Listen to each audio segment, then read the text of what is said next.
हर हर महादेव। कैसे हैं आप सब? आशा करते हैं अच्छे होंगे, महादेव की कृपा से स्वस्थ होंगे, परम मंगलमय होंगे। चलो आज हम बात करते हैं इस वीडियो में कि सावन के महीने में कौन से पौधे घर में लगाना शुभ होता है। सावन का जो महीना होता है भारतीय संस्कृति में बहुत पवित्र और बहुत महत्वपूर्ण माना जाता है। ये जो समय होता है प्रकृति से जुड़ने का समय होता है और प्रकृति की गोद में जीवन का संचार इसी समय होता है। मानसून की फुहारें धरती को हरियाली की चादर ढक देती है। ऐसा लगता है मानो जैसे प्रकृति स्वयं भगवान शिव की स्तुति कर रही हो। सावन में कई धार्मिक अनुष्ठान किए जाते हैं। ज़्यादातर भगवान शिव की पूजा, व्रत और जल अभिषेक इसी समय होता है। इसी पावन समय में यदि हम अपने घर में, अपने जीवन में कुछ पौधे को स्थान दें जो धर्म के हिसाब से धार्मिक और वैज्ञानिक जैसे वास्तु और शास्त्र के दृष्टिकोण से शुभ माने जाते हैं, हमारे जीवन में जिसके आने से सुख और समृद्धि आती है और घर में शांति बनी रहती है। कौन सा पौधा है चलिए जानते हैं। पहले नंबर पे है तुलसी का पौधा। तुलसी को देवी लक्ष्मी का रूप माना गया है और इसका स्थान बहुत ही शुभ माना गया है और इनको शुभ कार्य में लाना अवश्य माना गया है। सावन के महीने में तुलसी का पौधा लगाना अत्यंत शुभ माना जाता है। यह वातावरण को शुद्ध करता है और घर में सकारात्मक ऊर्जा लाता है, साथ के साथ बीमारियों से रक्षा करता है। छोटी मोटी जो बीमारी होती है तुलसी के पत्तों से ठीक हो जाती हैं। तुलसी का पत्ता औषधि का काम करता है। धार्मिक दृष्टि से भी तुलसी के बिना भगवान विष्णु और श्री कृष्ण की पूजा अधूरी मानी जाती है। भगवान इसके बिना भोजन ग्रहण नहीं करते। सावन में इसकी पूजा करने से आपके समस्त पाप नाश हो जाते हैं। दूसरा पौधा है बेलपत्र का पेड़। बेल के पत्ते भगवान शिव को अति प्रिय हैं। शिव पुराण के अनुसार बेलपत्र से शिवलिंग का पूजन करने से अधिक पुण्य की प्राप्ति होती है।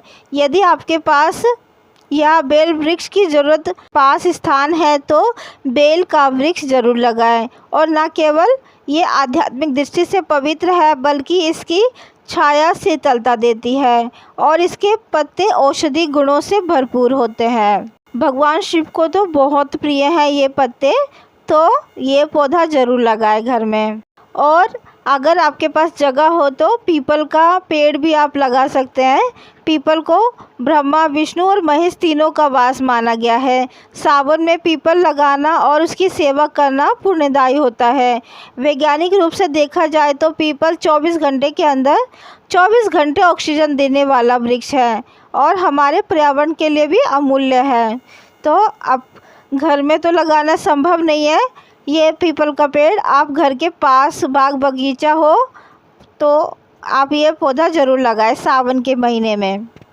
और एक नीम का पेड़ होता है। नीम को आरोग्य का रक्षक कहा गया है। इसका वृक्ष सावन में आसानी से बढ़ता है और वायु को शुद्ध करता है और ये पौधा कीटनाशक माना जाता है। आयुर्वेद में इसका बहुत मान्यता दी गई है। नीम घर के आसपास लगाने से नकारात्मक ऊर्जा दूर रहती है और रोग प्रतिरोधक क्षमता बढ़ती है। पांचवा है आंवले का वृक्ष जो बहुत शुभ माना जाता है। यह वृक्ष न केवल औषधि गुणों से भरपूर है बल्कि वास्तुशास्त्र में इसे समृद्धि और आयु वृद्धि से जोड़कर देखा जाता है। आंवला सावन में लगाना बहुत लाभकारी होता है क्योंकि इस समय मिट्टी में नमी अधिक होती है और पौधा जल्दी फलता फूलता है। और छठे स्थान पर है शमी का वृक्ष। इसके ऊपर मैं एक वीडियो बना चुकी हूँ, आपने उसको बहुत सपोर्ट किया है तो आप एक बार फिर से सुन लीजिए।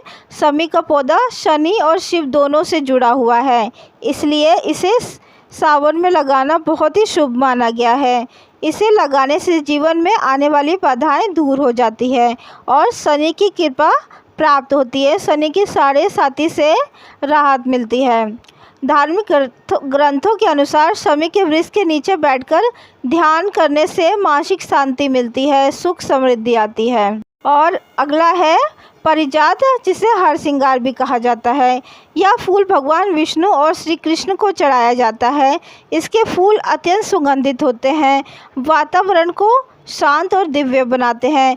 पारिजात को सावन में लगाना बहुत ही अच्छा माना जाता है क्योंकि इसकी वृद्धि मानसून में बहुत तेज़ी से होती है।